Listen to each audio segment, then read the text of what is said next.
They stole his son, until an Apache sister led him back through the mountains. The snow had barely settled on the pines when Luke Marston burst out of his cabin, boots skidding across the frozen earth as the echo of a child's scream ripped through the valley, and then vanished. His heart slammed against his ribs as he sprinted toward the corral, breath burning in his throat, only to find the fence trampled, blood dripping from a broken rail, and his 5-year-old son Jacob's tiny moccasins lying abandoned in the snow, like a message carved straight into his soul. Luke dropped to his knees, scooping the little shoes into his shaking hands, his mind spiraling between denial and terror as he scanned the ground for tracks, spotting 3 horses heading northeast, fast, heavy, dragging something small behind them. And the sight tore a raw, animal sound from his chest. Jacob had been everything he had left in this world, the only piece of his late wife he still had to hold. And now he was gone. Ripped from his bed before dawn, while Luke slept barely 10 feet away. Fury lit inside him like wildfire, burning through the shock as he stumbled back to the cabin, grabbing his rifle, his saddlebag, and the worn leather pouch of herbs his wife had once used when Jacob was sick, because he knew, he felt in his bones, that his boy would be cold and terrified and calling for him. Luke's hands trembled so hard he could barely cinch the saddle strap. But he forced the buckles shut, swung onto his horse, and kicked hard into the snow, following the trail at a reckless sprint even as the wind knifed against his face. Minutes blurred into an hour of hard riding until the tracks veered into the narrow canyon that bordered Apache land. A place Luke had sworn he'd never cross without invitation, a place where one wrong move could mean war. But Jacob's absence tore the oath from his heart, leaving him with nothing but a father's desperation. He pushed his horse forward until the canyon tightened around him, the walls rising high and dark. And suddenly, a shadow slammed into him from above, knocking him off his saddle, sending his rifle skidding across the ice. Luke rolled to his knees, reaching for the knife at his belt. But a voice cut through the cold, sharp, feminine, commanding, "Don't move." A woman stepped from the ridge, her braids weighted with dark beads, her amber eyes locked on him with a mixture of warning and grief. She held a bow drawn tight, arrow aimed at his heart, and said, "If you go any farther, you'll die, and your son with you." Luke froze, chest heaving, pain ripping through him as he choked. "You know where my boy is?" The woman lowered her bow slowly, her voice dropping to something softer, sadder, and far more terrifying. "Yes. Because the men who took him, they ride toward a place no white man has ever returned from. And if you want him back, you'll have to trust an Apache sister who's lost her own blood to the same men." Luke pushed himself to his feet, snow clinging to his coat as he stared at the Apache woman who had just upended his world. Her bow still held loosely but ready, her presence as sharp and steady as the canyon walls around them. His breath curled in the cold air, ragged and uneven, but he forced the words out anyway. "Where is my boy?" And the woman didn't flinch at the desperation in his voice. She simply studied him with a level, unblinking gaze, as if measuring his worth before giving him an answer. Finally she said, "My name is Sani. The men who took your son aren't hunters. They're runners." And Luke blinked, the word foreign and wrong on his tongue, as he repeated, "Runners." And Sani nodded grimly. "Men who steal children, sell them for coin, trade them for favors. They took my little brother 2 winters ago. No one ever found him." And something inside Luke cracked open so violently he felt it in his ribs, because the pain in her voice wasn't just empathy. It was experience, carved deep into her bones. He swallowed hard, clutching Jacob's tiny moccasins in his fist, the leather growing warm from the heat of his shaking hands as he rasped, Tell me where they're going." But Sani stepped closer, her voice dropping to a warning that hit him like a blow. "If you follow them alone, you die before nightfall, and your son dies after." And the truth of it hung heavy in the cold air. Luke shook his head, running a hand through his hair, fighting the rising panic that threatened to choke him, and he whispered, "He's all I have." The words shuddering like the last breath of a man breaking. Sani's expression shifted, not pity, but a quiet recognition that lived behind her eyes like a shadow she carried everywhere. She knelt in the snow, pressing her fingers to the frozen ground, tracing the prints with practiced eyes as she said, "They ride toward Black Mesa. There are caves there, old and dangerous. Even my people avoid them." And Luke felt fear ripple down his spine, but he refused to look away. Sani rose again, brushing snow from her palms as she continued, "I can lead you, but you must listen. If you make one loud step, one wrong breath, they'll kill the child to slow us down." And Luke's stomach dropped at the image, Jacob crying, terrified, little hands reaching for him in the dark. And he nodded so quickly it looked like pleading. Sani studied him again, her jaw tightening, her voice steady as she said, "If you come with me, you follow my rules. You walk where I walk. You speak only when I say, and you do not question me." And Luke swallowed, the icy wind slicing across his face as he whispered, "Anything. I'll do anything." Because the stakes were no longer about fear or pride or even survival. His son's life was on the other side of this woman's knowledge. And if trusting her meant crossing the mountains into hell itself, he'd do it without hesitation. Sani turned toward the narrow path between the canyon walls, her braids swaying with the movement as she said, "Then we leave now. Time is already running out." And Luke followed, clutching his son's shoes and praying they weren't the last pieces of Jacob he would ever hold. Sani moved with the quiet precision of someone carved from the mountains themselves, her footsteps barely whispering against the frozen ground as she led Luke through the narrow canyon pass. And he followed close behind, forcing his breath to steady even though every heartbeat felt like it was tearing a hole through his chest. Jacob's tiny moccasins were still clenched in his fist, the leather soft against his palm, a reminder of the little boy who giggled when Luke lifted him onto a horse and cried when the thunder cracked at night. And now that same boy was somewhere ahead, cold, scared, alone. Luke stumbled on a patch of ice, cursing under his breath, and Sani spun, her eyes sharp as flint as she hissed, "Quieter. They will hear us long before we see them." And he nodded, ashamed of the noise, of how human he felt next to her mountain-born stillness. They crept deeper into the canyon, until the walls opened into a wide, wind-beaten basin, where old fire pits lay buried under thin snow crusts.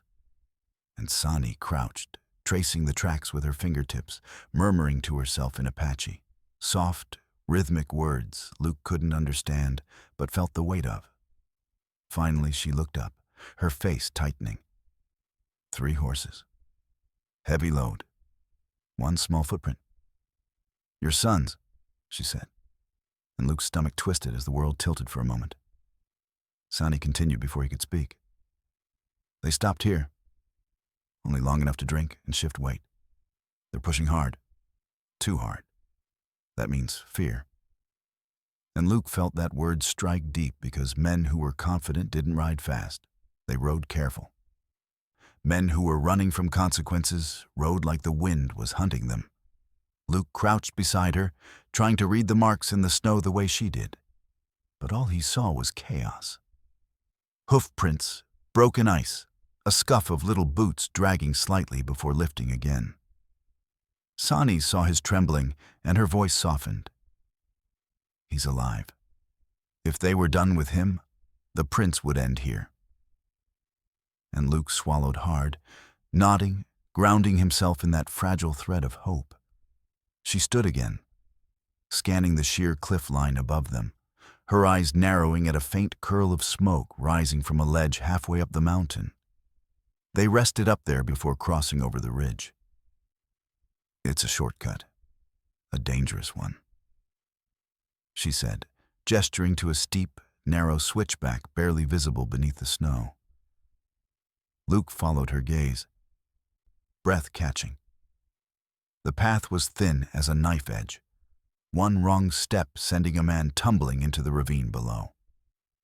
"We'll never make that climb," he muttered. But Sani shot him a look that silenced him instantly. "You will.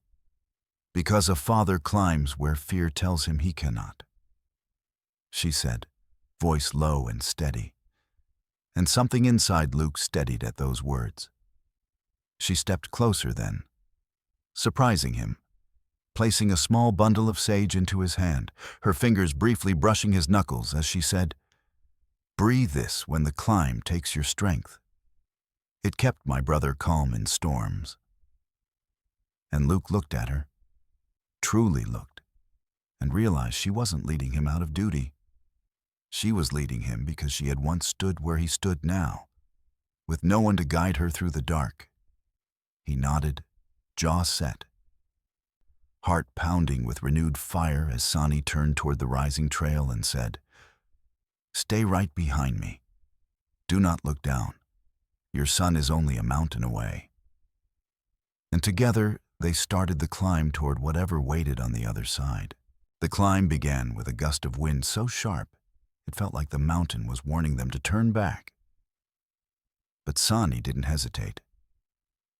She placed her foot on the narrow ledge and moved with the calm certainty of someone who had walked these paths since childhood, her braids swaying gently as she kept her weight low and her steps deliberate. Luke followed inches behind, pressing his back to the cold stone as his boots searched for footholds buried beneath thin sheets of ice, his breath coming in uneven bursts as the cliff dropped away into a dizzying white void beneath him. Every now and then, Sani glanced over her shoulder, checking not whether he was keeping up, but whether fear was overtaking him. And each time he forced himself to nod, jaw clenched, even though sweat beaded across his forehead despite the cold. Halfway up the ridge, wind whipped so fiercely that loose snow stung their faces, and Luke's boots slipped, just an inch, a whisper of danger, but enough to make his heart slam against his ribs. Sani reacted instantly, flattening her hand against his chest to steady him, her voice firm but quiet as she said, "Breathe. Fear makes you heavy. You must move like the mountain belongs to you." And something in the steadiness of her touch, the certainty in her words, steadied him more than the rock beneath his feet. He forced a long breath into his lungs, gripping the sage bundle she'd given him, the familiar scent grounding him in a way he didn't expect. They climbed in silence until they reached a narrow plateau sheltered by a jagged rock overhang, and Sani crouched immediately, examining a shallow indentation in the snow. Evidence of a small hand pressed there. Faint but undeniable. Luke dropped to his knees beside it, his gloved fingers hovering over the tiny handprint as his voice broke. "Jacob." And Sani's expression softened with a grief that wasn't his, but lived close to it. He was carried. He wasn't walking on his own, she murmured, tracing the marks further along the ledge. "They stopped here. One of the men was bleeding. Your son fought."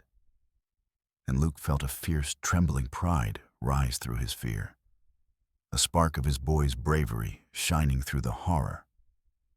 Sani reached into her pouch and sprinkled crushed cedar over the handprint, murmuring something in Apache so low Luke barely heard it. But he understood somehow. It was a gesture of protection, a promise whispered to a child who wasn't hers.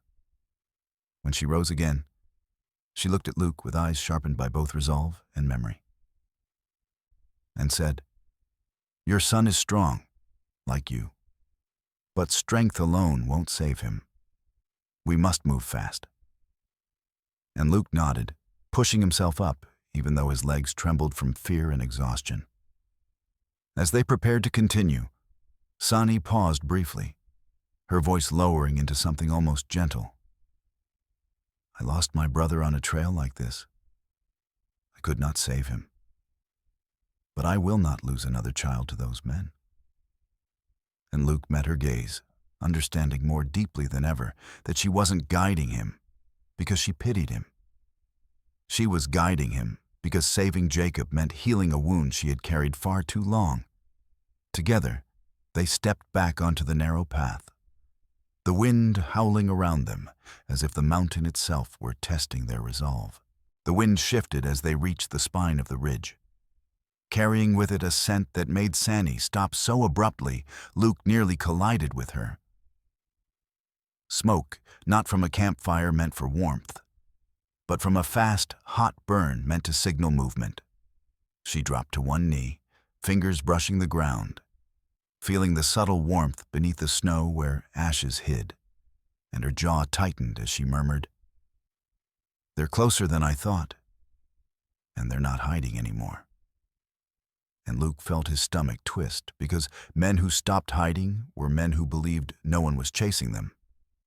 The trail slanted downward into a shadowed forest of sharp pines, the snow growing deeper and darker beneath the canopy. And Sani raised a hand, signaling Luke to lower his steps, to breathe slower, to let the silence swallow him. They moved like ghosts between the trees, following the thick hoof prints that cut deep ruts into the snow, evidence of a hard, punishing ride. The kind that bruised a child's ribs and stole the breath from small lungs. Luke clenched Jacob's little moccasins in his hand until his knuckles went white, the leather digging into his palm like a promise and a prayer. And he whispered, "Hold on, son, I'm coming." Barely loud enough for the wind to carry. Sani paused at a broken branch smeared with dried blood, the pattern wrong, too low, too sharp. And she whispered, "This wasn't from a man. This was from your boy's hand." And Luke's breath shattered as if his ribs could no longer contain it. Before he could collapse under the weight of it, Sani grabbed his coat, pulling him close enough that he could see the fire burning in her eyes. "Listen to me," she hissed softly. "That blood means he fought. That blood means he's alive. Do not break now, not when he's doing everything he can to help you find him." And Luke steadied himself, letting her words anchor him to the ground he stood on. They moved again, following the trail until the trees suddenly opened into a riverbed. The ice cracked and chaotic, as if hooves had skidded across in panic, and Sani crouched immediately, pressing her ear to the frozen surface. The ice groaned under the weight of her breathing, but beneath it, a faint echo, the distant rhythmic clatter of hooves on stone further downstream. She stood sharply, eyes blazing. "They're riding along the canyon floor. They're trying to reach the caves before nightfall." And Luke felt dread curl tight inside him. The caves where no one returned from, the caves she had warned him about. The same caves that had swallowed her brother. Snow began to fall harder, thick flakes swirling around them like a tightening curtain, and Sani grabbed Luke's wrist, pulling him into a fast run across the riverbank. "If they reach the Black Mesa caves before we do," she shouted over the wind, "your son disappears into the dark, and no trail will ever lead you back to him." And Luke pushed himself harder, lungs burning, legs screaming, heart pounding with the ferocity of a father who would not lose his child to fate or fear. The snowstorm closed around them, narrowing the world to Sani's silhouette and the faint, desperate tracks ahead. And Luke realized that the real storm wasn't in the sky. It was the race against men who didn't fear killing a child to cover their trail. Snow swallowed the trail as the storm thickened, turning every direction into a whirl of white. and Luke struggled to keep Sani's silhouette in sight as she moved ahead, her steps fast and confident despite the howling wind. His lungs burned, his legs trembled, and fear gnawed at him with every heartbeat. Fear that Jacob's small body couldn't endure a night like this. Fear that each second lost meant another mile between them. Sani raised her hand sharply, signaling Luke to stop, and he froze beside a boulder just as a shadow moved through the blizzard. A lone rider staggering through the whiteout, slumped over his horse like a man barely clinging to life. Sani pulled Luke down behind a fallen pine, whispering, "Stay low," her voice tight with something that wasn't fear. It was recognition. The rider collapsed from his saddle, hitting the snow with a dull thud, and Luke's instinct screamed to rush toward him. But Sani's grip tightened on his arm, anchoring him in place as she crouched forward. As the rider rolled onto his back, Luke saw his face. Young, barely more than a boy, cheeks split open from a strike, breath coming in short, frightened gasps. And around his neck hung a small beaded necklace, frayed, worn, and unmistakably Apache.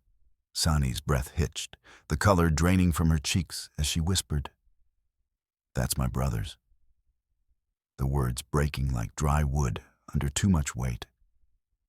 Luke stared at her, stunned, but she was already moving, dropping to her knees beside the fallen youth, brushing snow from his hair with trembling fingers. The boy flinched violently, terrified, and tried to scramble away. But Sani's voice softened into a tone Luke hadn't heard from her before, raw, aching, almost pleading, as she murmured, "Taza, Taza, look at me." And when the boy finally lifted his head, his eyes widened in disbelief, whispering, "Sani?" Before collapsing fully into her arms, Luke swallowed hard, stepping closer as Sani cradled the boy, her fingers touching the necklace as she whispered, "Where did you get this? Where is my brother?" And Taza's lips trembled as he pointed a shaking hand toward the canyon beyond the trees. "Gone," he rasped, tears streaking through the dirt on his face. "They took him. They take all the little ones. Your brother tried to fight. But his voice cracked under the weight of memory. Sani closed her eyes, pain rippling through her entire body, the truth she'd dreaded dragged into the snow between them. Luke knelt beside them, heart pounding for both her grief and his son's danger, and asked, "Do you know where they're taking my boy?" And Taza nodded weakly, breath trembling as he whispered, "The black caves, the ones with no light, the ones where the runners trade children." And Luke's blood ran cold. Sani pressed her forehead to Taza's for a brief, breaking moment before pulling back, her expression transforming, grief folding into fierce, blazing resolve. She stood, jaw tight, eyes sharper than the storm around them, and said to Luke, "This changes nothing. We go after your son." But the twist came as Taza shook his head violently, coughing as he gasped, "No, you don't understand. They aren't alone. Someone worse is waiting in those caves." And Luke felt the full weight of the mountain shift onto his shoulders as the storm raged around them. The wind screamed around them as if the mountain itself were warning them to turn back. But Sani didn't flinch. She pressed a hand to Taza's chest, steadying his trembling breaths while Luke crouched close, trying to catch every fragmented word spilling from the boy's lips. "Someone worse." "Who?" Luke demanded, his voice tight with dread. And Taza swallowed hard, tears mixing with melting snow as he whispered, "Cade Warren. The traitor. The one who buys the children runners steal."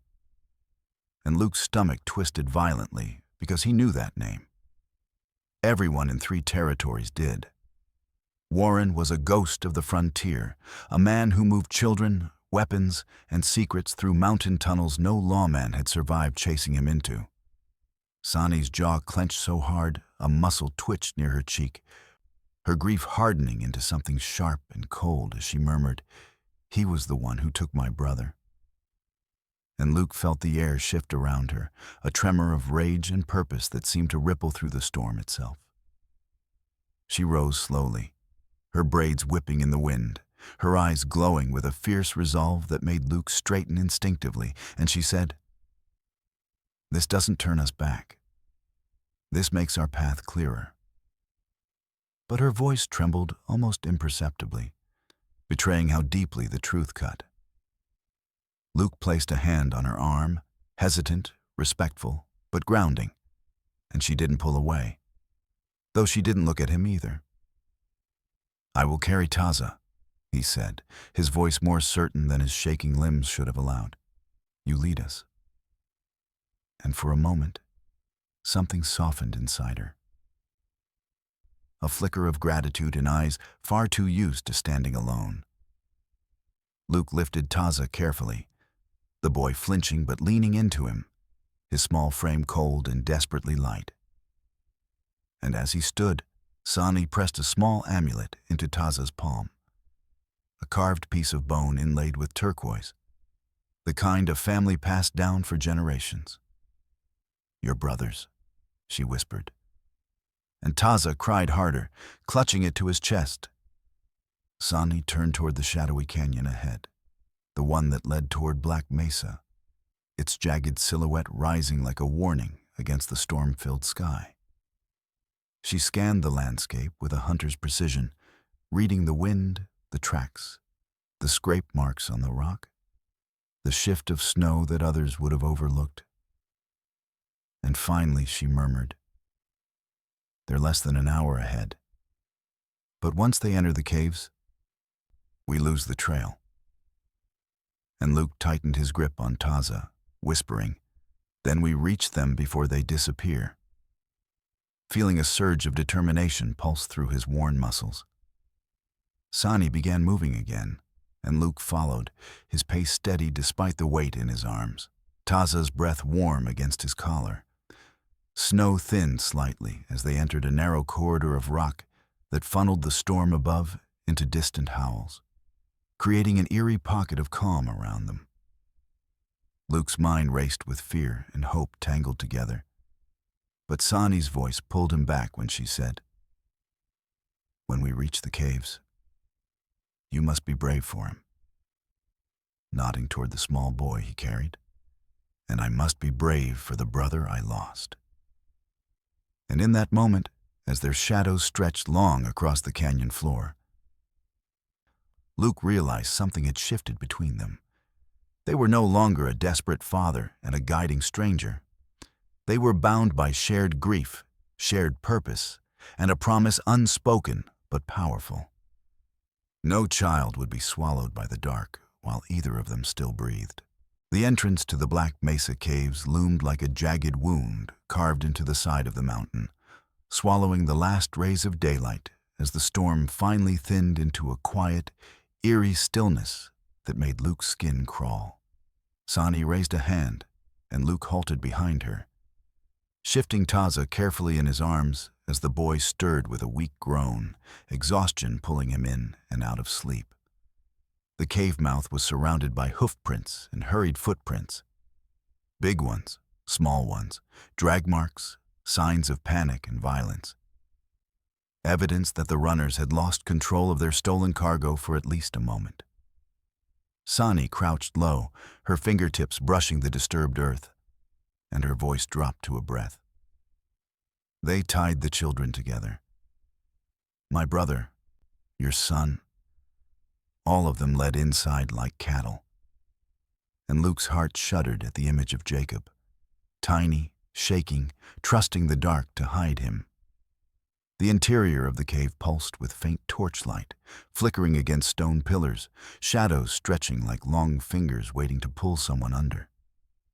We go in quietly, Sani whispered, slipping her knife from her belt, her entire body shifting into the silent, lethal poise of a mountain cat.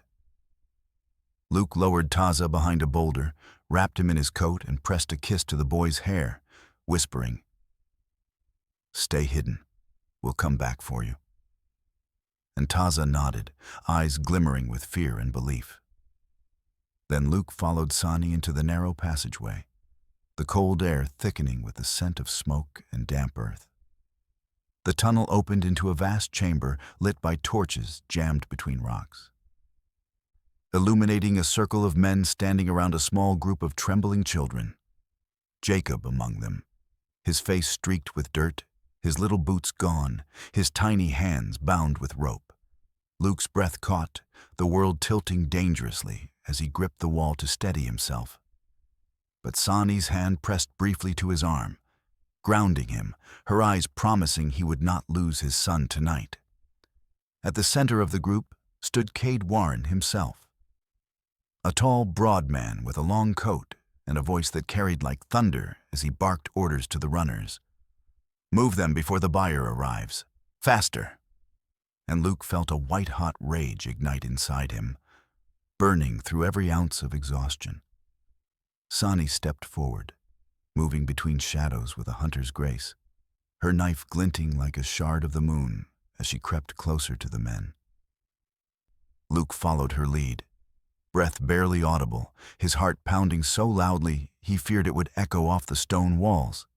Then Cade turned toward Jacob, grabbing the boy's chin with rough fingers to inspect him, and Jacob whimpered, just a small broken sound. But it hit Luke like a bullet. He lunged from the shadows before he even realized he'd moved. A wordless roar tearing from his throat, and the men spun around in shock as Sani exploded from the opposite side, her blade striking with precision and fury. Chaos erupted, torches knocked loose, children crying, men shouting. But in the heart of the chaos, Luke saw only one thing.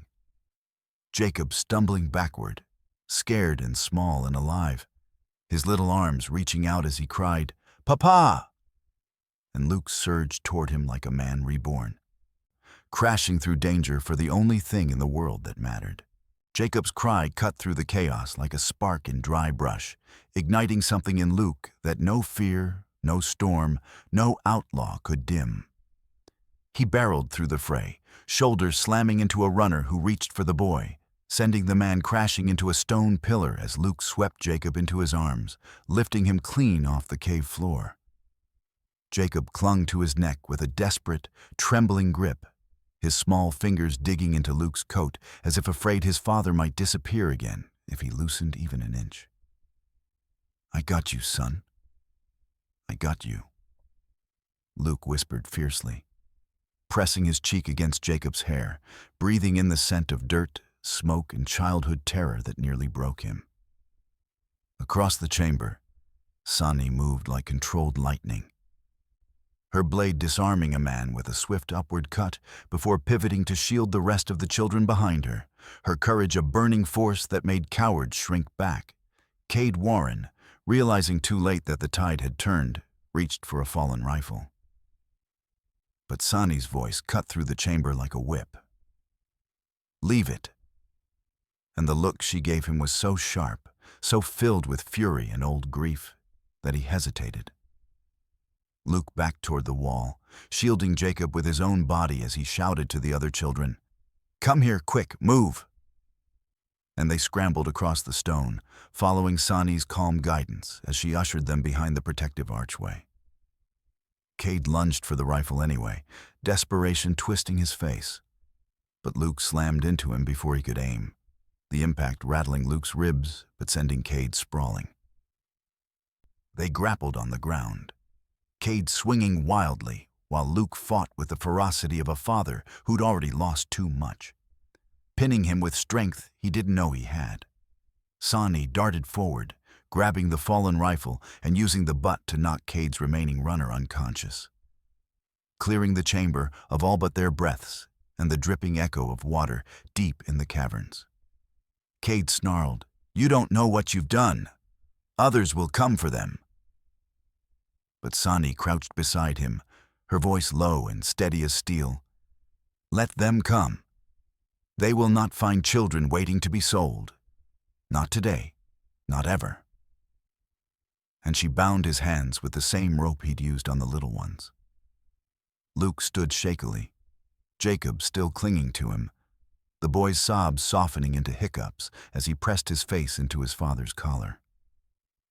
Sani gathered the remaining children, her touch gentle even as her eyes burned with grief for the brother she now knew she had lost, and she murmured to them in Apache, calming their terror with words meant to heal. Luke met her gaze across the space, a raw blend of gratitude and understanding passing between them. An unspoken promise that their fight had forever bound their stories. Jacob lifted his head, whispering, "Papa, don't let go." And Luke kissed his temple, answering, "Never again." And as they led the children out of the cave and into the cold dawn, the world outside felt different. Not safer, not gentler, but full of a light earned through pain, courage, and the unwavering resolve of a woman who refused to let another family suffer as hers had. The dawn that greeted them outside the cave was thin and silver, the kind of light that slipped gently over the mountains, as if afraid to disturb the wounds carved into the night before. And Luke tightened his hold around Jacob, feeling the boy's small heartbeat press against his ribs like a steady reminder that miracles sometimes came bruised and shivering, but alive. The rescued children clustered close to Sani as she guided them through the snow, her voice low and soft in Apache, weaving comfort into the cold morning, each word wrapping around the little ones like the blankets she didn't have to give. Taza limped forward with Luke's support, leaning heavily on his uninjured side, and every few steps Sani reached back to touch her brother's shoulder, as if checking that he was real and still there. Her grief and relief intertwining in a fragile, aching balance.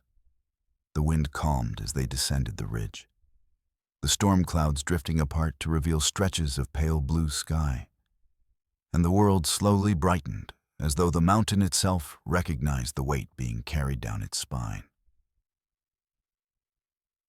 Children who would have vanished into the dark.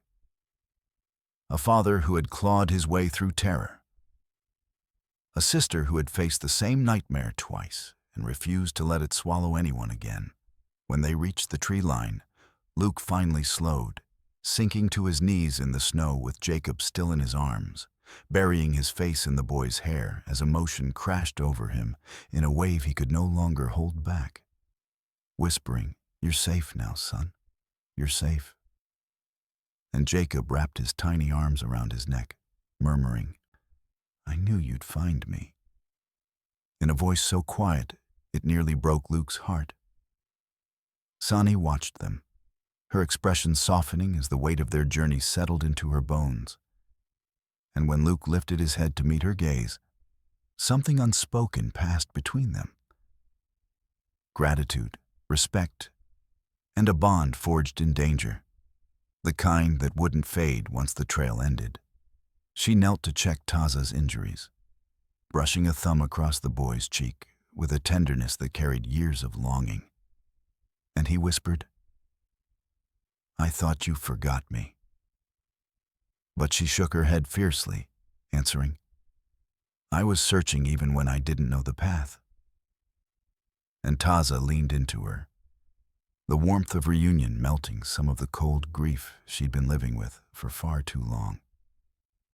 With the children gathered close and the sun lifting higher, Luke stood again, walking to Sani with Jacob's small hand tucked in his, and he said, voice low but full, "You saved him. You saved all of them." And Sani looked away, as if the words were too heavy to hold. But Luke stepped closer, adding quietly, "You saved me too." And the truth of it seemed to settle between them like a vow. As the mountains glowed gold and the wind softened into gentle whispers, the narrator's voice drifted softly across the closing scene, carrying the heart of the story to every listener. Thank you for traveling these roads with me. If stories of mercy, courage, and second chances speak to your heart, another tale waits for you right here on Crimson West.